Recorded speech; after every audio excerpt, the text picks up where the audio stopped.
Good morning. We are glad to have such a wonderful group here today for our Path to Solar panel discussion.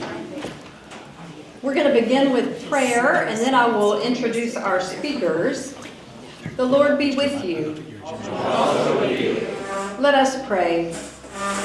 Almighty God, you bring forth and sustain every living thing.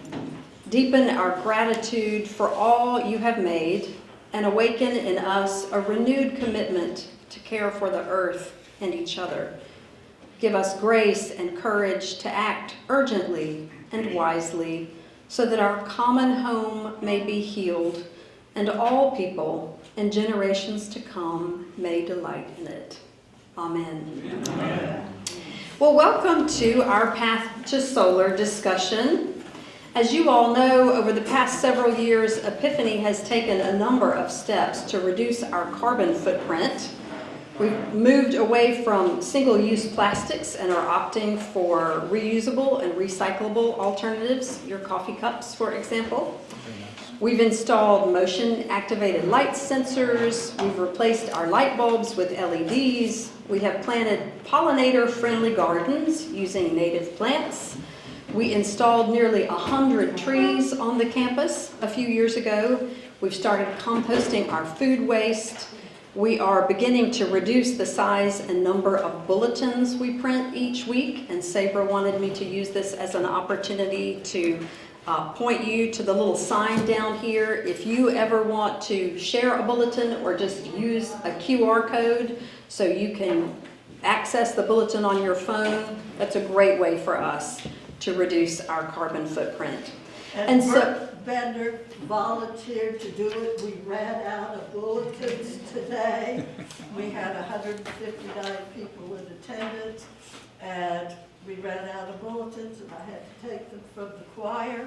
That's great, and we are printing fewer bulletins now, just by habit, to try and get us into that routine of sharing where we can and reducing. So thank you, Sabra, and thank you, Bert.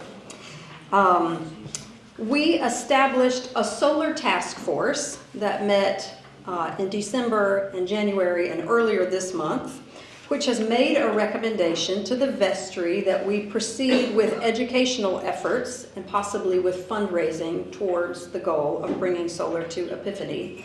That committee is composed of Amy and myself, Matthew May, who's our vestry liaison for buildings and grounds.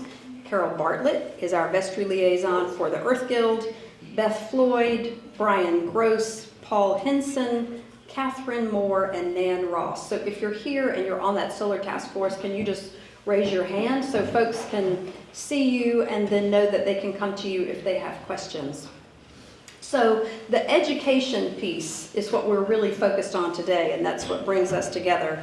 Matthew is going to give us a little background on how we got to where we are today, and we've invited Adam Hoyt to speak to us about solar in general terms and what a solar installation could look like at Epiphany.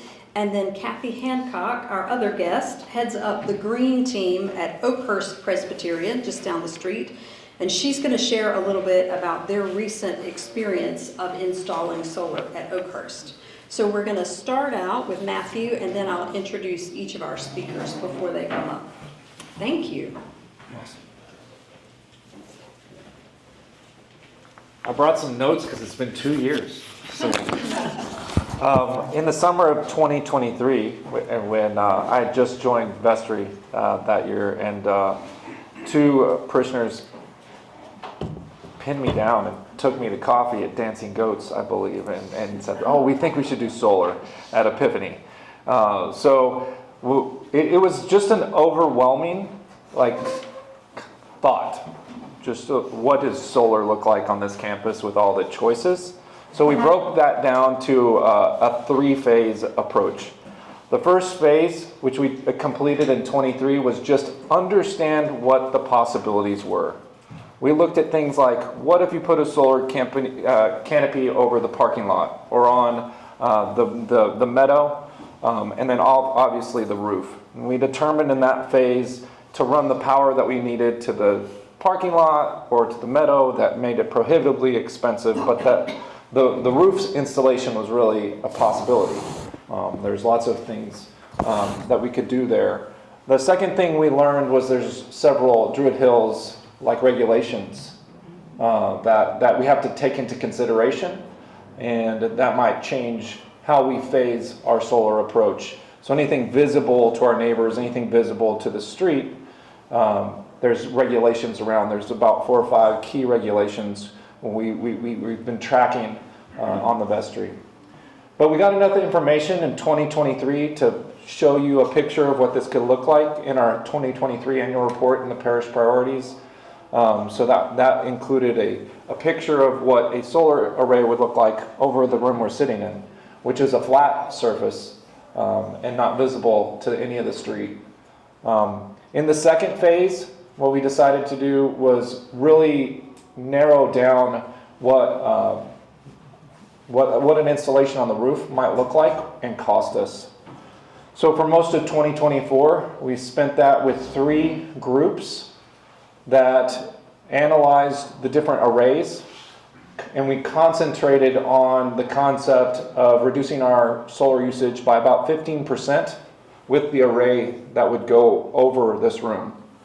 So we're able to do that. That seemed like, from a cost threshold, that was somewhere going to be somewhere between $30,000 and $50,000 from a initial aspect perspective of like having a significant reduction in our electricity uses. 15% felt substantial to the vestry. And also, we have to take into consideration, if we do the whole roof, the age of the roof. And our roof has about 8 years left, so there's additional capital consideration if we're going to do let's make it just a powerful solar roof altogether. So we thought practically, we thought environmentally. This is mostly a passion project for this church. We have checked to make sure that the feasibility and the financials kind of push or make sense from a long run perspective. But we've entered phase 3, which is time to make a decision and fundraise if we want to put an installation. And so that brings us to today. We have about $15,000 of commitments already, and we haven't fundraised yet. So we have initial indications that people are very interested about signaling to the world that we're really committed to reducing our electricity usage and move towards sustainability. And I guess that's kind of where we are. That catches you up. The committee that's been formed for the last 3 months came into play for that phase 3 to make that recommendation. And the vestry is supportive of that. I think we have most of the vestry that's interested in financially supporting this project. I haven't checked to see if it's unanimous yet, but we're seeing very, very strong trends towards people being interested in supporting reducing our carbon footprint and reducing our electricity usage. So that's kind of a snapshot. We're going to go on to the education piece. Solar's a lot of information. I'm like 2 years into it, and I'm still learning stuff. So if you have any questions, there's lots of us that have been looking at it. So. Thanks. Thank you, Matthew. And I should have mentioned before that our goal today, we will have some really great presentations, and our goal today is to hear back from you all. So we're going to have plenty of time for questions at the end, and also we have prepared a survey. So we'd love for you to take this opportunity to fill that out and to kind of let us know what excites you about this, what questions you have, so that we can continue this conversation going forward. But first I want to introduce Adam Hoyt, who you all met this morning. Thank you, Adam, for that wonderful sermon. Adam holds his bachelor's degree in marine science from the University of South Carolina, and as I mentioned in church, has an MDiv from McAfee School of Theology. After a 17-year career in Christian nonprofit organizations and humanitarian work, including missionary service overseas and working with refugee communities stateside, Adam continued his idealistic pursuits by joining with Tesla. I know. This a long time ago. It was a long time ago. He's grandfathered in, where he worked in sales and management. But his time at Tesla gave him a foundational perspective on the emerging energy transition, as well as the people and technology that are driving it. So now in his role as a solar and battery solutions consultant, he helps homeowners and business owners and church groups like ours learn about clean, affordable alternatives to traditional energy dependencies. So it's my pleasure to welcome Adam. Thank you so much for being with us today. Well, thank you again for having me. Just by a show of hands, who was here in this room last time that I came and spoke about climate? So about half of you. So I'll take about 90 seconds to kind of review what we talked about last time, just to bring everybody up to speed. So excited about the journey that you guys are on. I didn't realize as you were listing through all that you've already done, what you've already accomplished here. Like, you guys are really leaders in parishes that are taking seriously their commitment to creation care and climate care. That's fantastic. So last time what we discussed, how do I make this work? There we go. This is my opening and closing slide. A quote from an author who wrote a book called Following Jesus in a Warming World, which I plagiarized everything from because it's fantastic. In a warming world, climate action is Christian discipleship. So just to keep in mind as we talk about the particulars of this project, which are very exciting, and I will nerd out to no extent, no limit on the extent, always keep the why in mind. What is this about? Matthew, I think you said it really well. Or he ran off to, there he is. That this is offering a sign. You know, as Christians, we hold up the sign of the cross. We hold up the sign of our lives.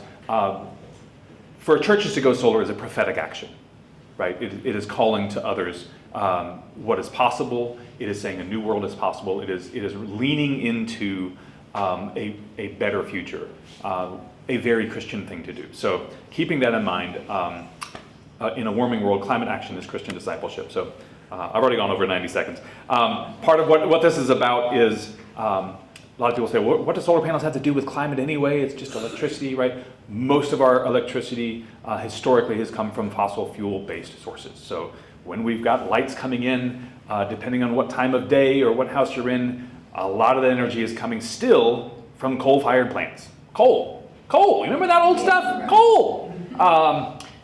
We have a nuclear plant in Plant Vogel that is also producing carbon-free emissions. It has its own, ups and downs. I won't talk about nuclear, but when we generate electricity from renewable energies, it means that we are making an investment or divesting from fossil fuels and divesting from the very things that are causing global climate change. And we've got the science that shows it. I'm just going to throw up some slides because we're not here to talk about all the big things, but if you were following climate awareness when Vice President Gore became the self-described spokesperson for climate change, good on him. He talks about the hockey stick. That is, am I syncing here? Is that the hockey stick? All right, yeah, that's the hockey stick. This is a graph that shows you the change in temperature from, there's Jesus' birthday, right? Around year zero, all the way to now. Something happened around 1880. And that's when we started burning tons and tons of coal for the Industrial Revolution. So that's the simple science. That's what we show the 8th graders. All right. There's lots of other science, but it's all adding up to confirming our very well-formed hypothesis that carbon dioxide, if you pump it in the atmosphere, turns into a blanket, which causes the heat to accumulate faster than it can dissipate. That's it. That's the 3rd grade version, and everything else since then has confirmed it. That's where we're at. That little arrow shows when I started studying climate change in 1996, I remember that the parts per million of carbon was 300, now we're over 400. There's a smoking gun, not in temperature, but there's another hockey stick. That's the carbon dioxide. They correlate. Okay, there we go. We proved climate science. There we go. We did it all in more than 90 seconds. Let me tab over here. What exciting things can we do in that prophetic action for Epiphany? So here's a sketch up of what this solar array can look like. This is the roof. Looking at the quote still. Oh, well, you should see what I'm seeing. How do I do that? In slideshow. Talk amongst yourselves. Anything? There we go. Hey, all right, very good.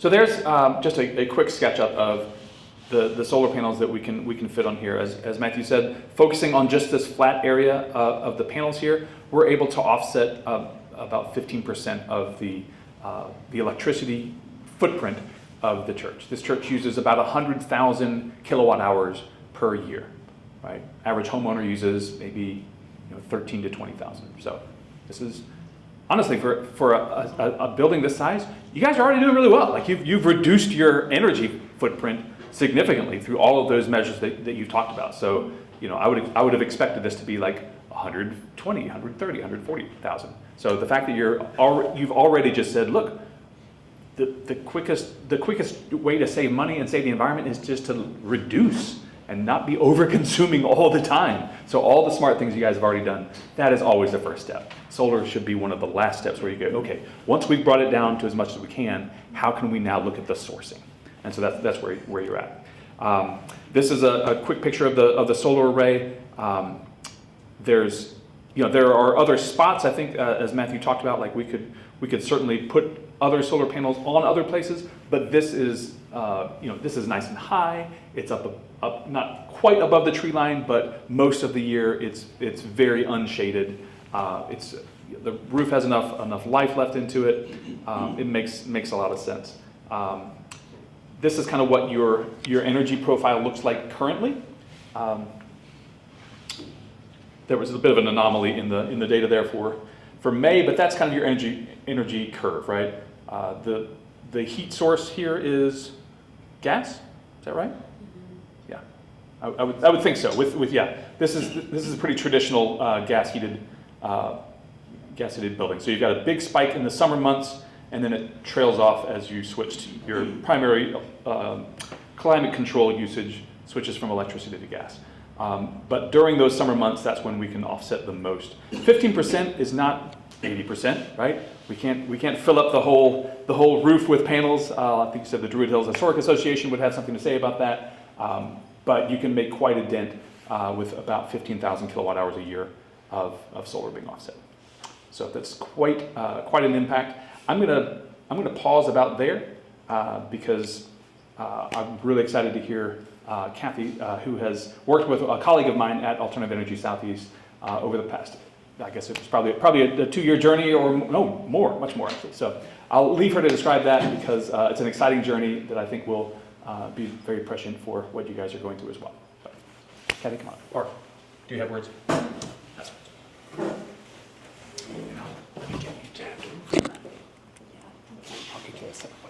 As Kathy comes up, I just want to provide a brief bio for her. Kathy is retired from CDC 13 years ago, so maybe a familiar face to some of you. While she was at CDC, she worked as a research microbiologist in parasitic diseases for 25 years, and she was the team lead in influenza for 5 years. She was there during the 2009 H1N1 pandemic. She was in the thick of that, she says. And as she approached retirement, a colleague asked her what her plans were to do outside of the lab. And she vowed at that point that she was going to spend a lot more time outside. And in 2014, she started hiking the Appalachian Trail and completed the entire thing in 2016. So she brings together science and a love of nature. And also a love for God's creation, because she is a member at Oakhurst Pres. She's been there for about 22 years, and she's led their green team, which is their version of the Earth Guild that we have here, for the last 7 years. Their team was formed about 15 years ago and works as part of their peacemaking and justice initiatives. And their journey to solar panels began in 2019, but they ran into a situation that we're fortunately not in, where they needed to wait for the new roof first. So their panels were finally installed last spring in 2024. Several of us had the opportunity to go and visit Oakhurst Pres in December, and so we got the tour and we had the benefit of hearing about Kathy's experience, and so we've invited her to sort of share some of what they've learned on the journey this morning. Thank you, Kathy. Just the cursors should do. Okay. Hi, thank you for inviting me here. It's a real pleasure to be here and get to talk to you. So at Oakhurst, we have our green team, which we call Creation Wise. And let's see. Okay. And we do have our solar panels. So we have a 20.6 kilowatt system. It's on our sanctuary roof. And for us, that's a south-facing roof, so it was a real good place to put it. We have 51 panels. They're 405 watts each. And our system was designed to optimize self-consumption. So there's really two ways you can go, as I understand it.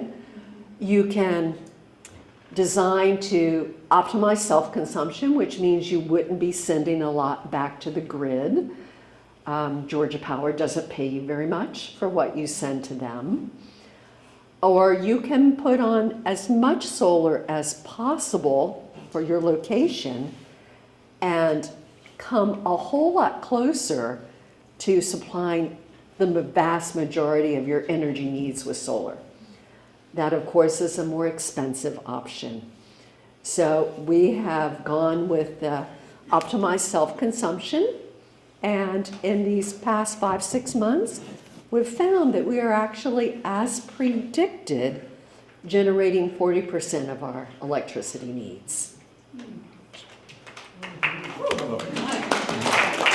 So yeah. So this, when you get solar, you're going to get an app that lets you look at your data, and it's really cool. So these are just 2 snapshots from the app, and the one from August, it's on my left, I should be on your left too, is the production last August over the whole month by date. So the y-axis is kilowatt hours, the x is the date, and August was a nice sunny month with long days. So we did really well in August. The one on the right is from this month, and I took this a couple of days ago, where you can definitely see there have been rainy, cloudy days. But this is how it works. This is to be expected. And of course, the whole day is shorter in February. So that's really just an example of the kind of monitoring you'll get. There's another spot, and I don't have a slide, where you can look at the production of each panel. And that has been helpful because we initially recognized there were some that weren't performing as expected, and AES took care of that pretty quickly. So here's our bottom line. In the 6 months we've had solar panels, they have generated 13.4 megawatt hours of electricity, performing as predicted. Now these are numbers that it's hard to for me to get a good feel for it. Like, we reduced CO2 emissions by 21,000 pounds. But I couldn't find a good way to translate that. The app told us that. It also told us that it's equivalent to planting 157 trees. So at least these are some numbers that help you understand the impact you're having. And because our bills have gone down, we, in 6 months, have saved $1,650. So these are all good things, and it helps to measure, and it does help to share this information with the congregation. So the cost. The cost for us total is $60,000. We really were blessed in being able to move forward with this because we did receive a grant. It's the Solar Moonshot Grant. It's nationwide. It's managed by Hammond Climate Solutions Foundation. And that was kind of the make or break point for us at this point in time. So we got the grant. We're working on getting our direct pay or rebate through the Inflation Reduction Act. It's 30% of your total cost. But if your panels are made in the US, and ours are, that's an additional 10%. So that's 40% of the total cost, so like $24,000. That doesn't leave a whole lot that we had to cover. Our Peacemaking and Justice Committee donated $2,000. We had 1,200 in individual contributions, and that left us the really small sum of $7,800. Timeline. So we started in 2019, and we had a GIPL, Georgia Interfaith Power and Light, energy audit, and a grant to fund our identified energy saving measures. And so these were things like insulation. There was a part where, oops, we didn't have any, LED lights, and Wi-Fi thermostats to have better control over when the heat or the air conditioning was turned on. And we did have an initial evaluation for solar panels and learned it was feasible, it's a good idea, and we learned our roof was really too old. But in 2022, we got a new roof. We had another solar assessment done with the help of GIPL. And in early 2023, we moved forward getting proposals and talking to AES, and we also talked to Creative Solar. That's when we applied for and received the grant. And then in September, we signed that contract with AES. And so AES was ready to install this February. We had an issue that I don't think is going to be your issue or anybody else's, but we had an insurance agent and company that just weren't helpful. And in retrospect, we really think they wanted to get churches or out of their portfolio, though we hadn't had a history of claims. And so they eventually told us, if you install these panels, we will not renew your church insurance. And probably like you, our church insurance isn't just building and property, it's everything. It's liability, it's workman's, maybe not that, but it's a whole big package. So AES worked with us. As soon as that insurance was in place on May 1st, they started installation. And installation was done in 2 days. Then you have to be patient. They're beautiful sunny days, but you have to be patient because you need permission to operate from Georgia Power. But we received that on July 10th. Our panels have been functioning since then, and we are very pleased and happy. So that's our story. So thank you.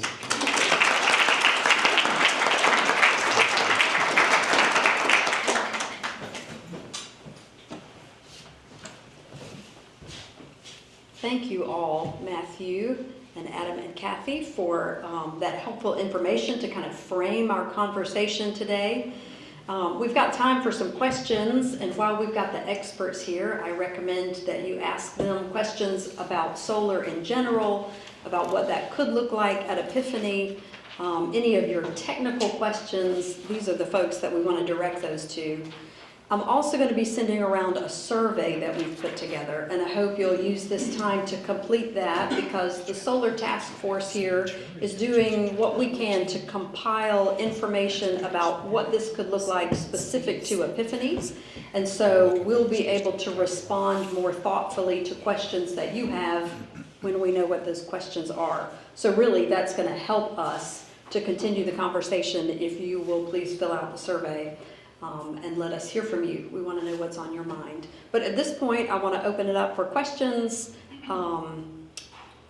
What's bubbling up for you all? What would you like to ask the experts? Yes?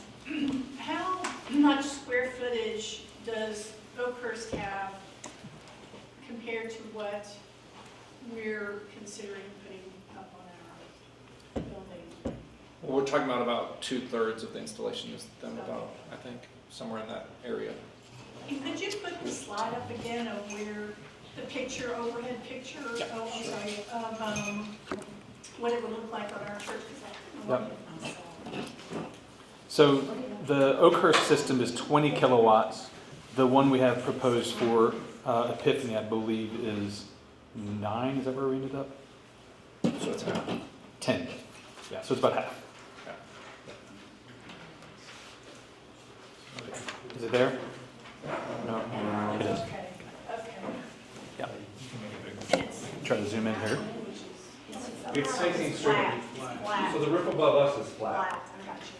Okay, So the panels will not be tilted. right, okay. I'm with you. They will have a slight tilt, so this is, anytime you do a flat roof array, they sit in a ballasted tray. So we're not penetrating the roof, like you use penetrations where you're doing, like we were doing on the shingles or on a steep roof, right? You have to affix it and basically screw through to the rafters and get on there really nice and secure. When you have a flat roof, you actually use concrete ballast blocks sitting underneath a tray that holds them down. So they're, if this is the roof surface here, you've got a ballast tray that's maybe yay high, and the panels are slightly tilted 5 to 10 degrees, 10 degrees maximum. So that allows the water to run off, which preserves the warranty of the panels. And how old is that roof? We have about 8 years useful life on the entire roof. Oh, We think that this section should be, we budgeted for the proposal to replace it as a contingency, but we think that it likely is okay right now. We have no indication that we'll have to replace it. We just, if we're gonna do the project, we've been thoughtful about thinking about how much that would cost all in. So when we talk about the total cost of $50,000, that includes a contingency for replacing the roof, which we may not need. And can I just interject to say, one of the things that we've also been thinking about in that process is getting all of the useful life out of the roof that we have. Because while we might need to replace it in the future, it's also an act of creation care, not to send something to the landfill that's still useful. for And us. what is involved in putting a new roof on 8 years, 10 years down the road? Do you have to uninstall all of that, or? I worked for a roofing company for a short time. We didn't do this type of roofs very often. It's called a TPO, thermoplastic polyolefin. It's a fossil fuel product, if that makes any difference. It's basically just a rubberized white membrane roof. Ostensibly, they would simply have to remove that membrane and adhere a new one on. But taking off the, We would deinstall Yes. those panels. The panels have about a 20 to 25 year life, depending on who you ask and what people think there. But we would deinstall the solar panels in a decade when we did the roof. We would put the plywood in, put the new membrane on, reinstall the solar panels, and hopefully at that time we would be in a position to consider when you're redoing the roof, you really can, a lot of the economics improve, I think, on a full roof installation for solar. So we could consider that. I'll just say, my wife and I live across the street from a family that put solar panels on their 1920 bungalow, and they had a lot of panels. It was perfectly situated for capturing sun. And about 8 months after the panels were installed, they had a serious roof leak, which had nothing to do with the panels. The solar company came out and took all the panels off. The roofing company came in and one day re-roofed the whole house. And then a week later, the solar panel people came back, reinstalled the panels in one day. So it really, that's always been my concern about anytime you punch holes in a roof. And I was very impressed by the efficiency of the whole experience. But this doesn't punch holes in the roof, right? This is not, right? Yeah, so this is a really, Yeah, and I'm in my ignorance assuming that holes are being punched, so this was very clarifying. yeah. What's the rating as far as resistance to weather events like high winds, hail, things like that? Right. So the types of hail that we get here in Georgia, which is typically, it's typically 3/4 of an inch or smaller, occasionally up to 1.5 inches. All of these panels are rated for up to 2-inch hail. So I've never heard of, and that's a large hailstone. I've never heard of hailstones damaging solar panels in Georgia. If you look nationwide, Texas, everything's bigger in Texas. Texas gets large hail, and they have lots of utility-owned large solar farms that do experience hail damage. A whole different universe in Texas. Yeah. And repairs in case there's damage is done by your company? Is that covered by insurance? It would be covered by insurance. It would be a property damage claim, and then yes, we would come out and just replace the damaged panels. Just to circle back over to the removal and reinstall, most of the work for solar is not what you see. What you see on the roof is the solar panels. That's what everybody knows about. Most of the work is us crawling through the attic or running conduits and doing the electrical work and all the wiring. All that stays. So when you have to pull off the panels and the ballast blocks, that's low labor cost work for us, right? I don't want to disparage any of our workers, but we're going to send our lowest paid people to do it. Yeah. What's that? I said we'll hold you to that. That's right. There is a cost to it, but it's not like you're buying the whole system again. It's simply the rooftop work. Yes, sir. Is the proposed array size the maximum practical size or simply the optimal solution? The maximum practical for like a first stage, I would say. But there could be a second solution. I would hope that if this is successful, that we would consider putting, so some people want to do like a visible show of our solar power, which is putting it on the roof so when you walk in the church you can see the solar. That also brings into what I would call a more sustainable, optimal, 60 to 80% of our power usage kind of installation. But considering when to do that, the most optimal time to do that, in my opinion, is when we replace the roof. Yeah, I'll be honest with you, I've ridden past here so much, and I just can't remember how close any big trees are. Are we pretty clear for the whole thing? That's the actual picture. I can't see very well, sorry. So you're pretty clear on all the sides. There it is. You can see it through the window there. That's the largest trees right here. And my curiosity is because I'm 53, and I was probably 10 when we were one of the first houses in South Jersey to put panels up, and the magic sauce was you get 3 panels facing southwest, and in the basement there was always, I forget what you call it, almost was like a heater, but you got to pour the propylene glycol in there once in a while, so maybe that's what's wrong with me. You had what's called solar thermal panels. So you weren't generating electricity. You were heating water. Water, correct. Yeah. Okay. Yeah. Okay. Those are cool. Thank you. Those are very. We don't see many of those anymore because no one's really cracked the code on longevity for those systems. You pour in the propylene glycol and then it leaks somewhere after 10 years. Yeah, these systems.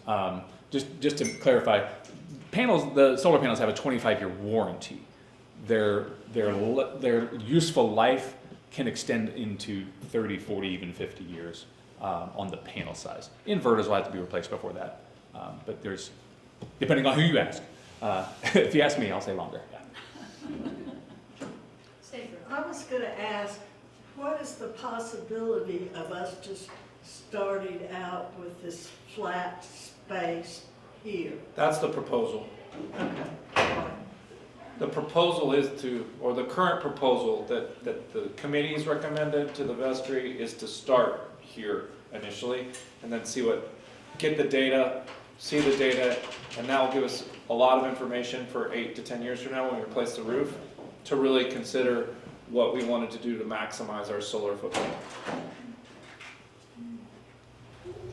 What's the role of the Druid Hills Association? There's 4 kind of regulations we're tracking. If it becomes visible at all, we probably have to get some approval even with what we're doing. But whenever you can see it from the public right away, if it's not within the historic character of the building that you're on, those things all come into play. So there's 4 regulations we're tracking with them. And that's another reason why we say, oh, we already have solar in 8 years. And then we would add to that. Are there any examples with Druid Hills of approving or interfering with I mean, you always, I don't, I can't think of any. I can't think of any, but one thing that I will add, just having worked in historic preservation, is that this is not a historic building. I mean, this probably would not be considered a contributing building to the historic district. So I imagine that there is more room for negotiation on a building like this that's not a bungalow or a house from the early 20s.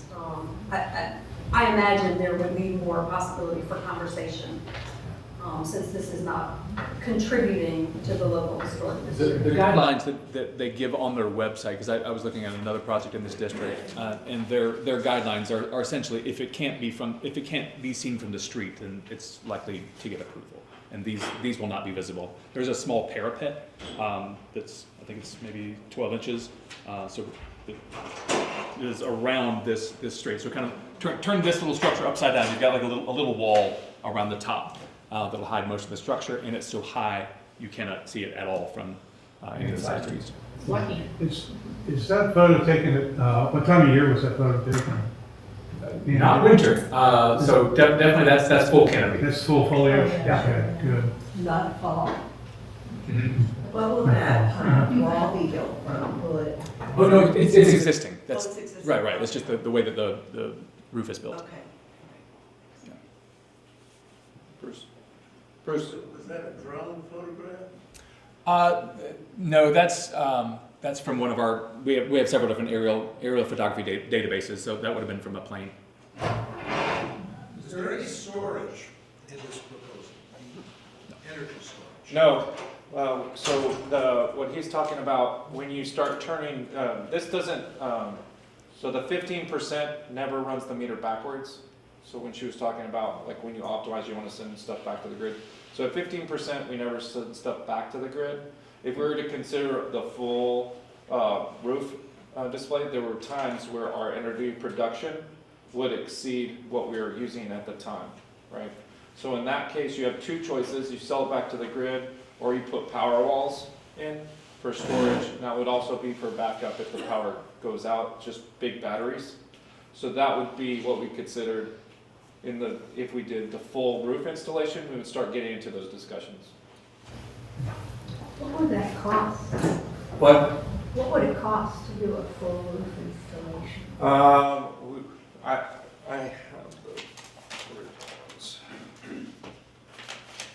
So we got some initial things in phase one, and if you start, it depends how many panels you get and how densely you do it, but it looked like people were starting adding like $70,000, $80,000 more for more.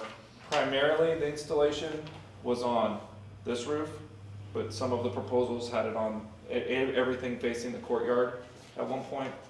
So the more dense we do it though, like the panels are what costs information, so it depends how we configure it. So they were able to get, when we isolated down to just this one area, everybody was able to be really creative and get as many panels as possible. And change it, like you can do it east-west, you can do it north-south, like how you turn the panels. And they were able to get a larger number than I anticipated on this area. So I expect when we get to it, we never went to an optimization phase on the solar, on facing the courtyard. If we did that, I think we could get to a pretty substantial coverage. But it would be, I don't know, it could be anywhere from 50,000 to 200,000, depending on how aggressive we wanted to get on reducing our footprint. So how much would it be for this space here? This is right around $40,000. That we would have a kind of a target of fundraising at 40,000 with a stretch goal for 50,000, because there are some credits that we can get that we talked about. There's some cuts in Washington right now, so we're not counting on those. But the current tax credit would give us about 30% back or 40% back. In phase two, we did decide we wanted to use the Georgia solar manufacturer. There's 3 major panel manufacturers. One is located in Georgia. That's one that was important to the Earth Guild and the Creation Care team, was to buy locally sourced materials. So that was kind of in phase two. one of the recommendations was that everybody wanted to use the Georgia panels. So. Does that grant that you guys applied for, does that still exist? Does the grant you apply for exist for other people to get? Oh, it does. So you can simply Google Solar Moonshot Grant, and it was actually a very easy grant to apply for. I was quite surprised, and they worked with us. It really depends on their funding sources, because they're kind of an oversight organization, and they're supported by other foundations, and what their goals are in funding solar. But basically they have two goals. One, to reduce carbon emissions, and two, to support nonprofits so that the good work they're doing, more of their money can go to that rather than paying an electricity bill. And on the new committee that was just put into place, there's 2 people on the committee evaluating different grant opportunities right now. That's the nice thing about having a committee. Which is open to anybody. What other questions do you all have while we've got this great group of folks assembled today? Well, I want to thank you so much for... Sharon? Yeah, the question about maintenance. So we budgeted for a maintenance contract, so everybody has kind of apples to apples, what will get us through the year. But it basically every 2 years somebody needs to go up there and make sure that they check on it. So I think we looked at a 12-year maintenance contract in the initial. They go in to scrub the panels and. That's essentially one of the nice advantages of solar over a lot of other systems is they're nearly maintenance free. So when you have, if you have a steep roof like they do at Oakhurst, the rainy days are automatic solar panel cleaning days, right? The steepness of the roof and the speed of the water running across the panels keeps the grime from building up. So you might clean it once a decade or more. For a flat roof like this that's only 5 or 10 degrees, yes, coming out every couple of years and just having somebody just scrub off the grime to keep it from accumulating will increase your production to maybe to 8%, probably closer to 2 to 4%. And now that we have a facilities person, he also goes and checks the leaves periodically on the roof, and it blows off the roof. So that person would plan to do that. And will there be a because they're not sitting directly on it, I mean, there's an ear below. Would there be a guardrail, a protection around that to keep the squirrels from coming in and nesting in the That's a good question. There's no, nobody has made a squirrel proofing or a squirrel cage for ballasted systems. So that's certainly something to keep an eye on. If you have a hungry squirrel nibbling on some wires. The nice thing is we do have panel level monitoring that Kathy mentioned. So if an animal has damaged some wires, you'll know on your monitoring. I just know I have solar panels on the roof, and it's on there's a flat roof, and it's part is relatively flat, and part is not. Mm-hmm. And on the flattish part, the squirrels went in underneath, and they made nests, and that didn't so much bother the panel, but it created rot under the roof. And I had problems with the roof, not because of the panels, but because of the squirrels nesting underneath. Under the panels underneath. And so now I have panels with a squirrel guard in them, but I didn't know before, and a new roof. Maybe we could get a bill passed to have open hunting of squirrels. I like it. We're gonna come to her house. Other questions? Well, I want to thank you all for being here today, and I especially want to thank our speakers for sharing their time with us. Kathy and Ellie.